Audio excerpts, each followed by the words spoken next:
I put it in a skate oven actually. I put my glove in the skate oven before every time I go on the ice. I don't know, I have one of those available to me every day, so it's kind of nice because it's just like a sticking your hand in a log of butter.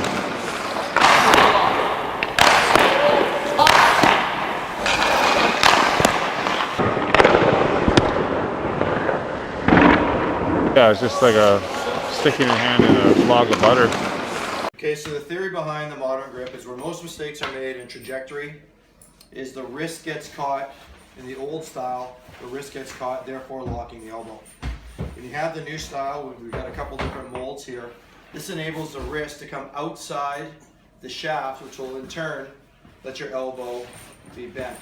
And what this aids in is that low blocker save, where before you're going to be pulling away, where this one here, your wrist is there, so this notch actually enables you to lift up, and then this finger, as you roll into the save, makes it that much easier.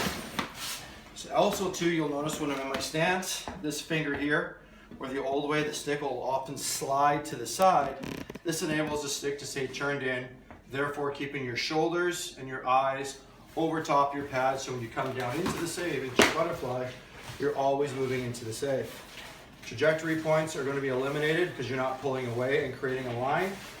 Stick rebound control is going to be very effective because you're able to roll your wrist effectively and keep everything in front with maximum control of the stick. High shot, same sort of thing. Easy roll, okay, and off to the side. So everything is balanced through the stick, and with this elbow here, without that it's bent, it makes it a lot faster to move into the save, whereas if you got a straight arm, you're using the full shoulder. So what we're going to do here with Sean, you'll see the activity, how easy it is to make that tough save right over the pad. His blocker will be in front, and I know the old saying, worry about double coverage. Well, it's a little bit different of double coverage. You want to get in your stance, Sean? As he's coming over top, the space to come around, we're eliminating the corner. Yes, we have two areas of blocking, but we're also worrying about the trajectory line to the corner. The more he can come in front, the less he's going to have to move his blocker to make that save. Less.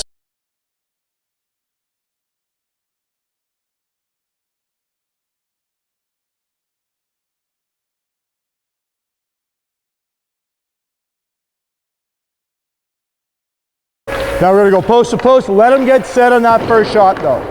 Ready? Post to post. Post, across, push, good. And to your post, position one, seal set. Watch your motion. Eyes, good.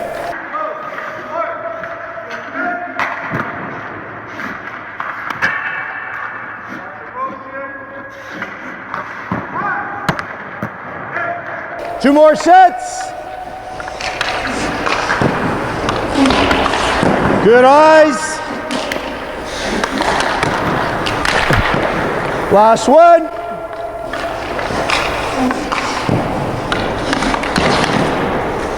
Come over top more on that one.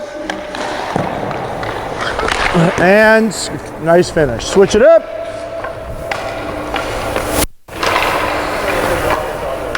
All you did on that one though, you sat back a bit. You didn't pop. You got to come up and over that one. Okay, Bones, same thing. Watch sitting in your stance, making sure you're popping and bringing your body over top. Ready? And post to post.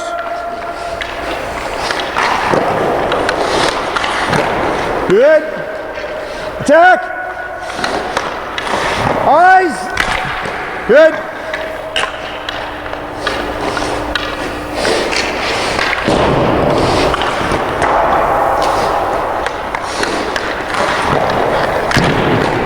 Good. One thing you'll notice too, Kevin, when you see these, how the blocker intercepts the path and is not pulling away. Good. Last set.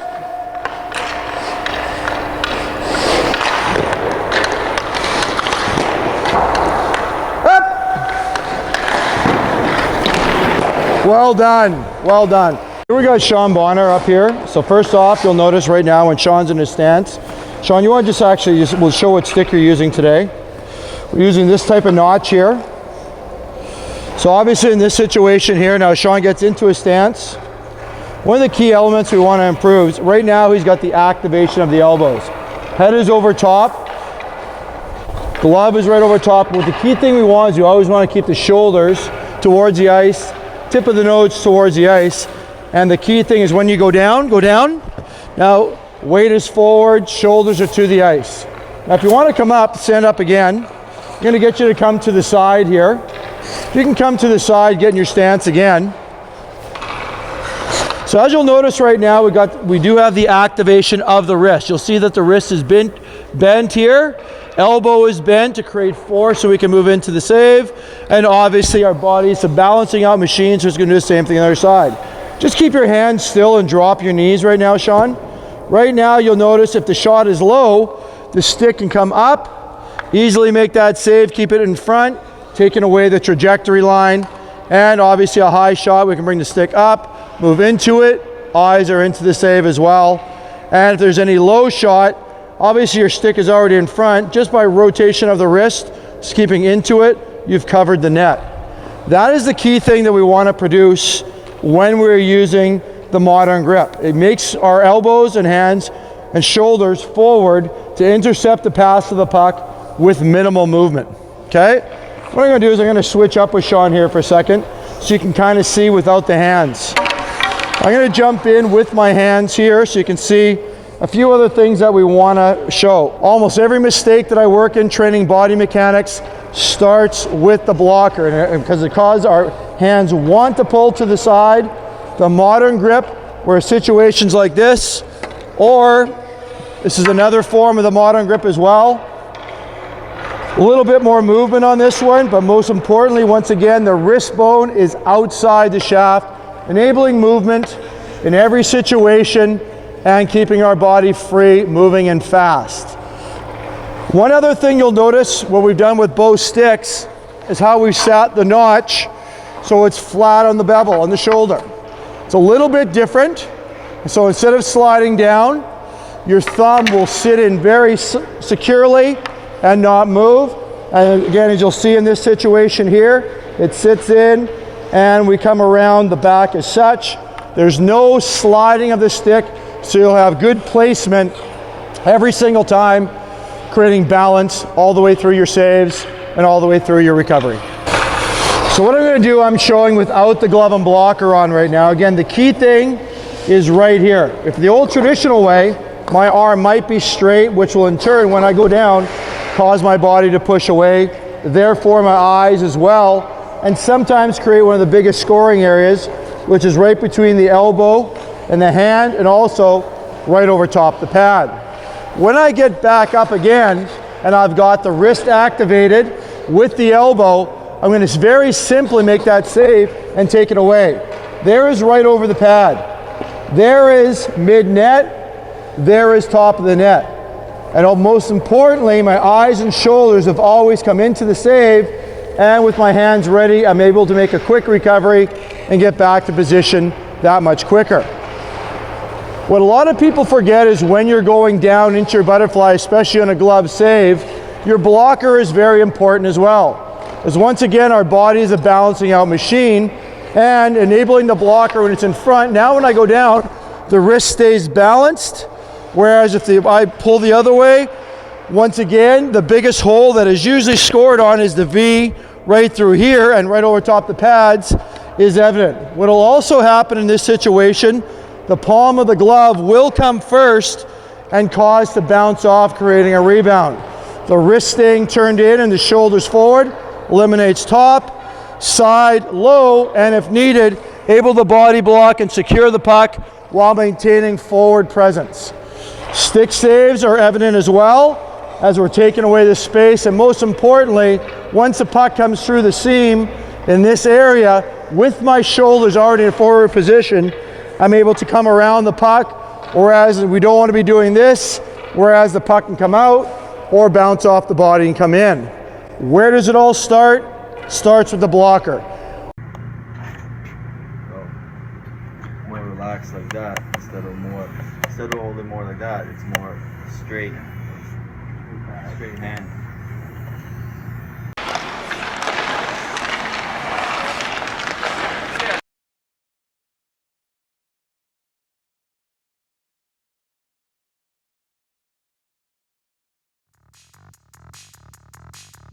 I wanted to ask about you talked about the upper part of that being stiff and straight.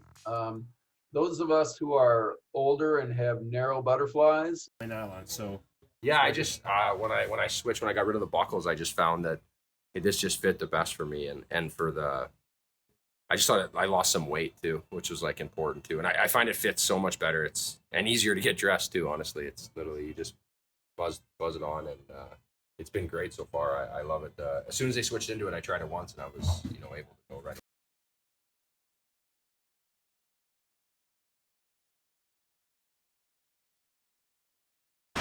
Well, if we stick on the pads, I think the pads were a bigger adjustment than anything else. I think right off the bat, they were different. The way they attach, how your knee feels in the cradle, et cetera, et cetera. We had to make some adjustments to try to get my knee to lock in. I found without the traditional straps that the flexibility of the pad with the elastic was allowing my leg to kind of fall out of the pad, especially around the knee, on the knee cradle. So we've kind of made adjustments here on the second set to try to lock in the knee, and that seems to be doing a lot better. It feels more traditional, whatnot, but it's nice being able to put a pad on in 24 seconds. Yeah, I mean, rebounds come off pretty hot for the most part. Sometimes, I think so. I think I saw it not last game, 2 games ago, the first exhibition game. Shot came in, kicked the rebound. If the puck lays there, it's an empty net goal. Instead, it bounces over the guy's stick and ends up out in the neutral zone. So I think that's an advantage to have it as far away from the net as possible. Gives you time to recover and react. I originally had the bungees on there, went back to a toe lace to try to lock in the pad a little bit more. So it's trying to find out what works for you, and you have to give it a try. You have to try new things to see what you like. So first thing I did was where the knee cradle was. It was very narrow, so I had the big knee pads, which didn't allow me to kind of lock in. So I had to move the knee elastic down to the calf. So I went from the knee to the calf. Well, that enabled me to get on the skate on post much easier because you're all now free. But it also allowed your knee to fall out of the pad. So again, it's just finding out what works, where's the comfort level, and it's just a daily thing where you're trying new things to see what's comfortable and then go on. But if you don't try to adapt, the game just passes you by.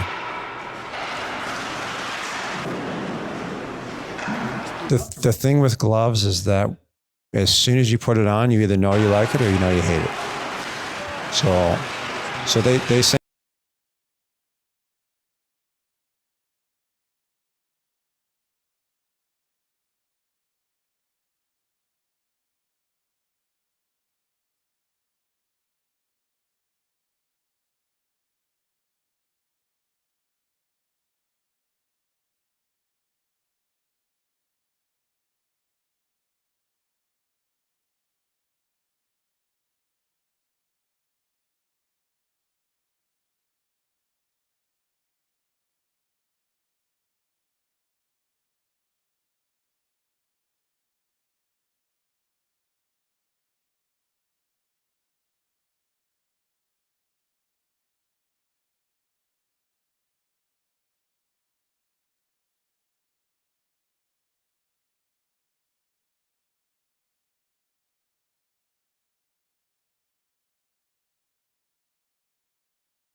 I'm playing with the Panthers, and we're in the back room, and I'm looking for, it's funny because we're going to talk about knee pads in a bit. We were looking in the old equipment there because I'm trying to figure out knee pads. And you remember when the league said no more 5 words?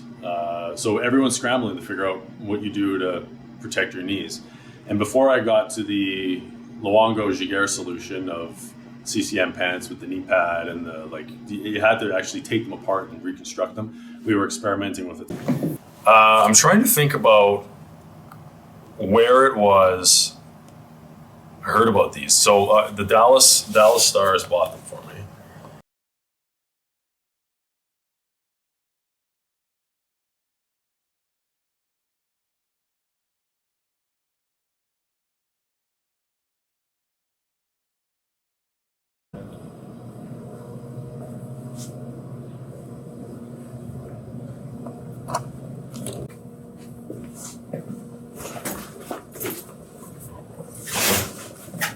North Bay Centennials, named after the 100th anniversary of the railway in Canada, or North Bay.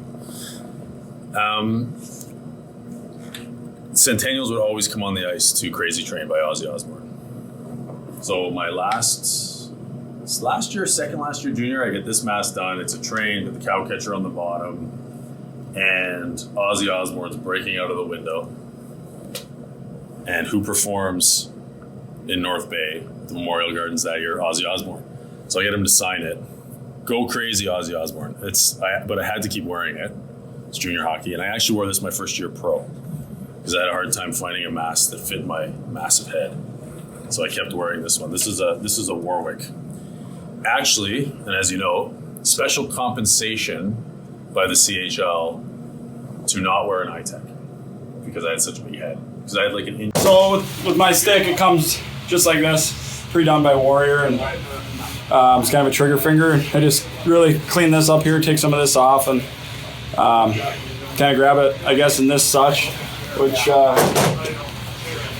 now it looks like that. I just throw grip tape on it and then add a little tape here for kind of a spot that my finger sits into nicely there, and it's just a way to feel stronger, I guess, on my stick with my grip, controlling rebounds and controlling blocker. Does it help with one of the things, trigger finger and paddle down when you drop that? Yeah, Didn't really I think it jam helps. that finger? Yes, it helps with paddle down though. I mean, I don't use paddle down a ton, but I never really jam my finger. But I think it takes away that stinger shot too. When you get the low blocker shots that slide up your paddle, if your finger's up, a lot of times that finger takes a brunt of it. But kind of with it tucked away here, it just kind of hits the meat of your finger and don't get many stingers up the index finger.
And so I know Alf and I have talked about this, but, this is truly the only time ever that, everyone's on the same page and we're all going to be you know, there's no really advantages or disadvantages on where you are. So I'm going to do everything I can to take advantage of this opportunity and be absolutely prepared to come into camp this summer and get to work. So what I'm doing is I'm getting outside. I'm fortunate to be up in Alaska, and there's plenty of mountains. So I'm keeping it in my routine as a mountain a day and a workout. So it's pretty good. But, you know, it's good to get out of the house. As far as off-ice training, I just ordered a pitching machine that I used at Maine, actually, and that works on my hand-eye. You got these little foam balls, ping-pong-sized balls. And Okay, I'm gonna need more details here because we actually just did a story, or I did for NHL.com, and we're following it up at Ingol because we talked to Jonathan Bernier and Montreal Canadiens AHL goalie coach Marco Marciano has preached the tennis balls for years and specific mechanics and catching and a lot of really cool details. Had Jake Allen on the line a couple weeks ago, and he said the same thing. So is this the skills? Is this the little skills pitching machine with the mini foam balls that does the curves? Yep. Yes. Okay. So I want to know how this works as a goaltender because our co-host here, David Hutchison, who's not in on this interview, as soon as we started talking about this last night, he ordered one on Amazon for his son. So you guys walk me through how this can make you a better goaltender and how you guys use it. Jeremy, now in Alaska and when you're down in Maine, Alfie. We'll start with you, Jeremy. Well, I can't take the credit for finding it. Alf did find it. And, you know, I was kind of sitting in the locker room. He didn't say much about it. And he just said, yeah, just go use it. And I'll be honest, I didn't use it as much as I did this year, my sophomore year. And obviously, you know, we could tell that there was a big difference. You know, I was a lot of bounce outs my sophomore year, and I wasn't seeing the puck in all the way. And when I started using this, Tease and I would use it probably every day when our schedules worked, and he'd move it around, and so I can get glove and blocker going, and we had fun with it. Not only was it great bonding, but it was good work, and you know, just seeing because those things are kind of, you know, randomized, right? You don't really know where the ball's going, and some come fast and some come slow. So they don't it's like a puck, those old puck shooting machines, Alfie? They don't come out consistent. No, they try to come out, but sometimes they get jammed.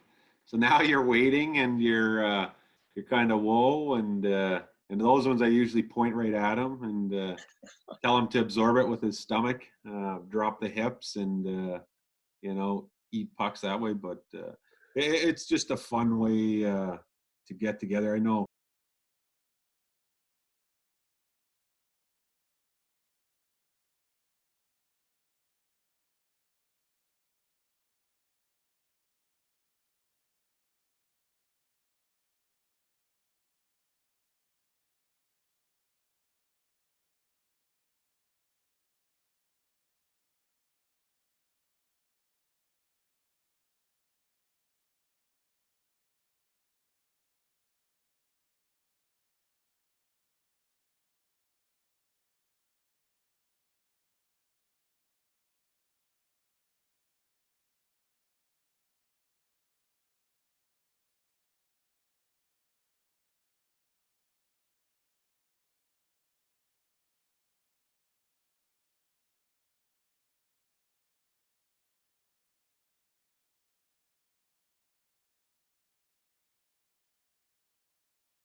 Yeah, I think it's actually a good point. I think sometimes when Sid, a good point you brought up here. When a goaltender likes to control his pad more, maybe it's a little bit tighter on his leg, including the straps at the bottom. So there's one thing is to think about and consider when you're in the down position, expanding your butterfly recoveries, getting that pad to the ice, the mobility of your hips. But it's also important to consider movement on your feet, which is an important part of the game. So if right now you don't have a lot of give down there, you can maybe add 1 knot, see how that feels. The next day, add 2 knots, see how that feels, and go to the point where you find that happy medium where you feel controlled moving on your feet and you can control the pad.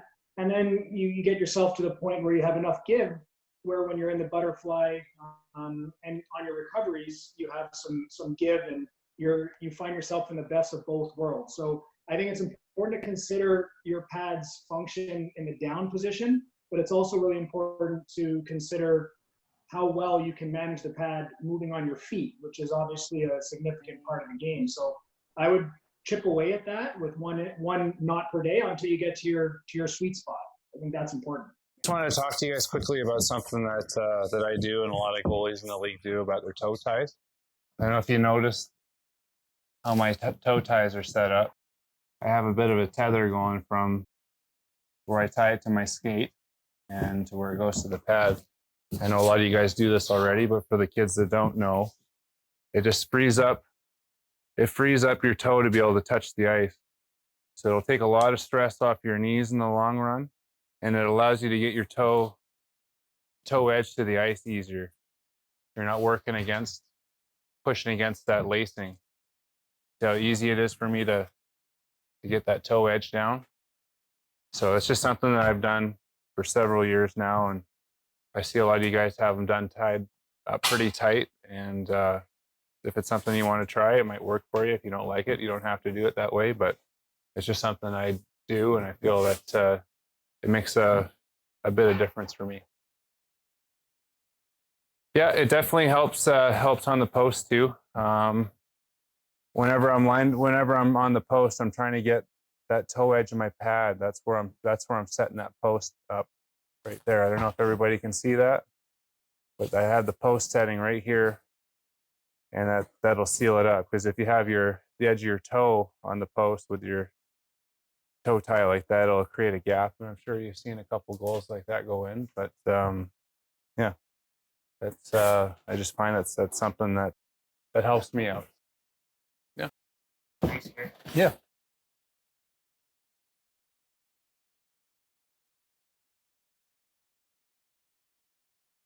So I'll go over how I do my toe tie.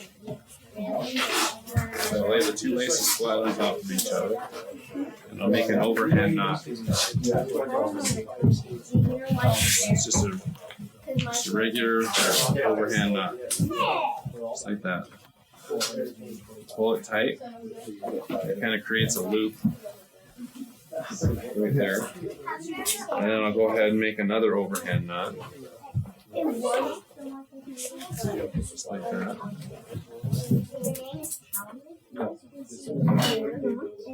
Just 2 overhand knots. It's really simple. So I'll create a bit of a tether right there.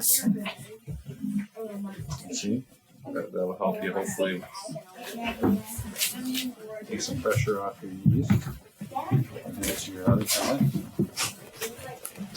And whenever I'm tying my skates, I always tie double knots.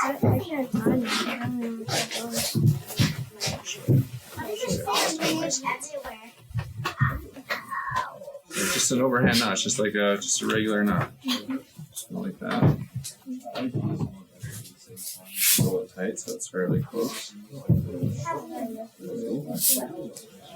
Then I'll make another overhand knot to add some length to the tether. Okay. And how long you make that, that's going to be up to you, whatever you like. Let's see these wheels left. So whenever I'm tying my skates, Go like that, and pull these tail lines right up into right up close, and then I'll do another one. And that won't come undone. So then, let's see, then you won't have any loose ends hanging out. You don't have to worry about your skates coming undone. So now, what I'll do, just run this through here. Your skates, I'll just run that right up through there, through the middle. Then I'm going to go around the back of your skate, just like that. And I'm going to bring it up over top. And I'm just going to make a bow knot, just like you tied your skates. I'm going to make that a double. And then what I do is I'll bring your socks and pull it down right over top of those knots. So nothing's hanging out. Nothing's hanging out the bob. See that? You want to do that? You want to do the other side?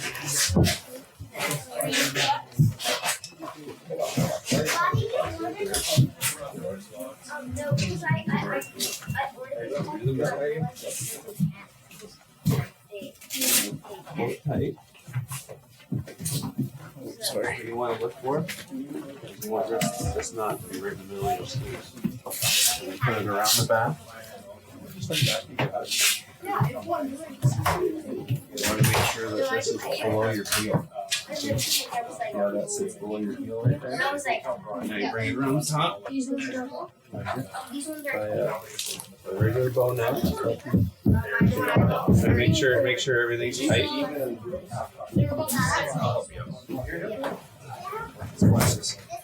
You lean over my shoulder. So what I do is I'll pull it tight like that. Put your finger on it. Make a blow that way. Put your finger on it.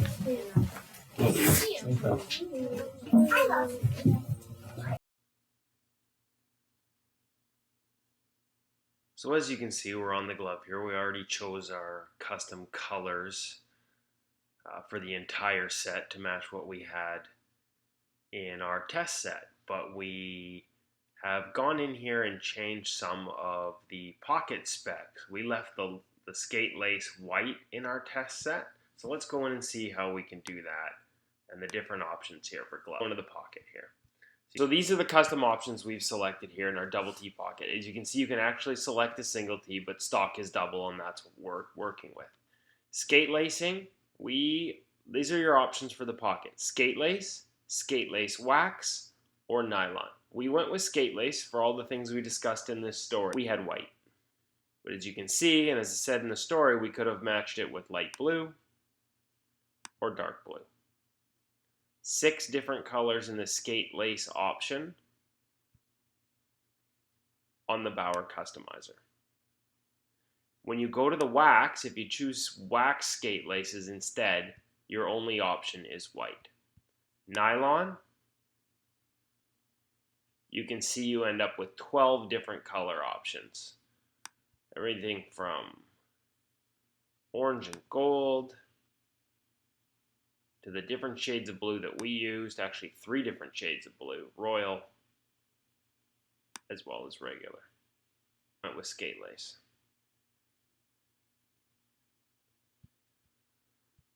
And let's match it to the blue we had. Okay, the T-spine or the double T lacing, that's a lacing that goes in between, and this was one of the questions that we got and why we went to the answer we had from Carrie. We went with nylon in ours, again, for that rigidity. We went with dark blue, but we could have gone light blue as well. If you want, you can keep it white. As you can see in the nylon, you have 12 different color options. When we go to, if you want wax skate lace, you're down to white. If you go to skate lace, if you want that whole pocket to be skate lace, again, 6 color options from white to dark blue. So we could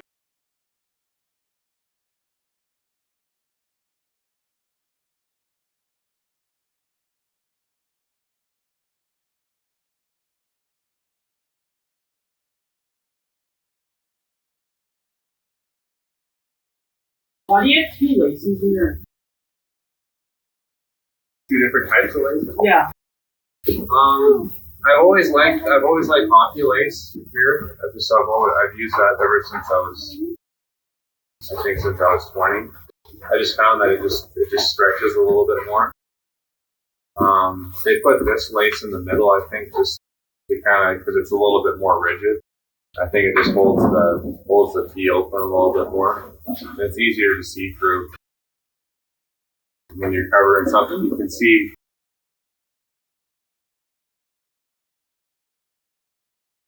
The way I like it, I've been playing around with different settings, and this is what I came to like, having them mostly low, and obviously have the tighter knee strap to keep them more in place. There we go. I've actually been experimenting with a little bit shorter pad just to keep the mobility and being able to move around. Obviously, it's just a preference, I guess. What do you like most about these pads? It's not my favorite ball.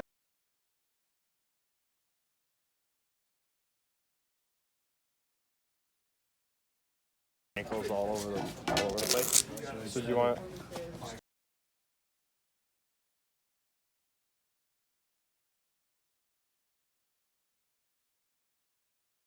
Pattern. So like, it looks like a 590. Yeah. But it's not. It's a Corey Schneider break. Like there's only he has his own pattern. So it's like people think that Corey Schneider uses a 590, but he actually uses his own pattern. Corey Schneider. I don't even know what it is. Seriously. So like when I was in training camp, I tried on his glove, and I liked it, but it wasn't the 590. And I've tried a 590 before, and I really like this one. How does it feel different? It feels more like your hand's in like a cradle, kind of like it's a mixture of like a 580 and a 590 kind of. So it's kind of cool. I like it. He doesn't really even know, he doesn't really know the specs on it either. He just goes, "Oh, I have my own kind of glove," and I was like, "Really? Can I try that?" And then I just kind of got in that. So yeah, like.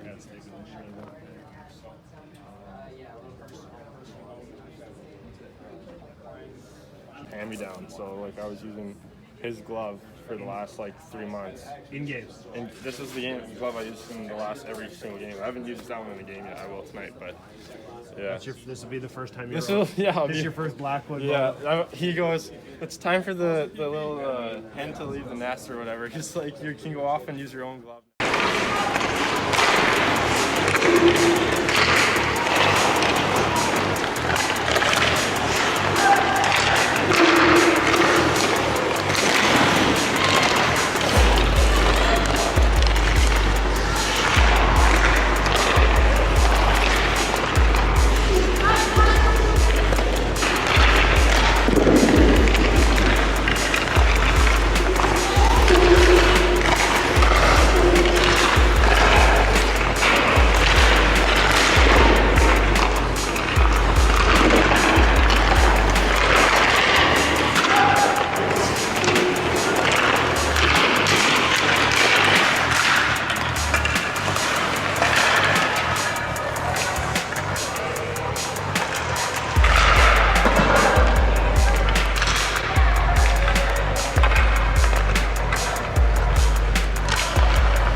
Yeah.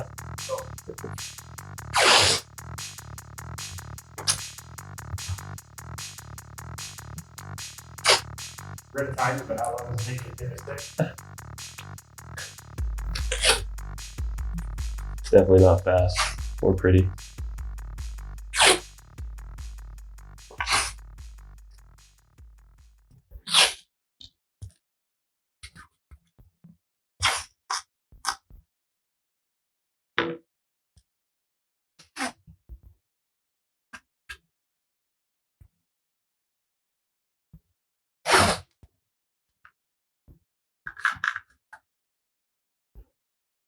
Has this changed over the years?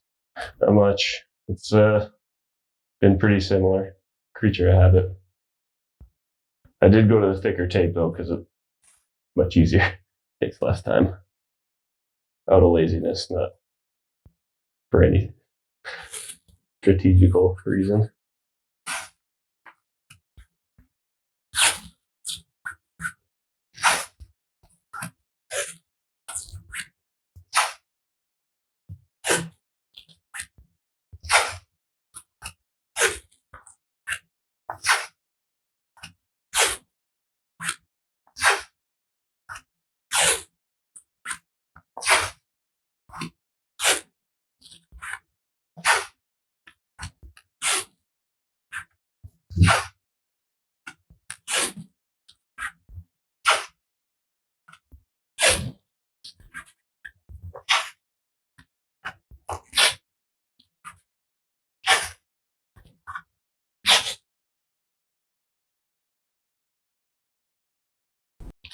And not everybody goes that far around the field. What for you is there any rhyme or reason to having it all the way around the field? My main reason is I found a lot of down in here. I put kind of double tape because the stick would wear through and the graphite would start catching the ice and kind of going in wrong directions when you're flying around, mainly, especially handling the puck. So I find it doesn't wear down quite as quick because us goalies don't usually retape our sticks in between periods or such like that. At least not very many guys do. Like how often do you need to Every game, there's a new stick. I just the flex just goes because I still use like a wood-based stick, so it loses its flex pretty or stiffness pretty quick. So this was the setup for the goalie testing we did. So you can see all these cameras that are here records a slow motion video. So then we had a few different views that we could look at where the pad is hitting, how the puck is coming off, things like that. Puck cannon will get up to, it can reach like 90 miles an hour. And we did, about 90 shots within each pad. The sound you hear is the cannon. You can see the pad is pretty fixed. It has some movement, but overall, and you can see the pucks.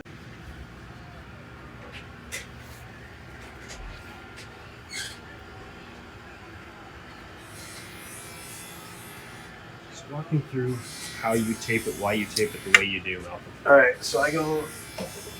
I just start at the top. I go 32 times around. I actually tape it like this. I put it upside down, and I just go around at the tape 32 times around. Just try to, I don't know, I like the feel of it. Why 32? I just get the most control. Yeah, I've tried different numbers. 32 seems like a good one. So, and then tape it down just above my name because I'm a sniper, so I need the long, top to sniper and warm-ups. And then I go candy cane just for control, and I put my glove over it. I like the way it feels. A little bit more grip here. So stick handling or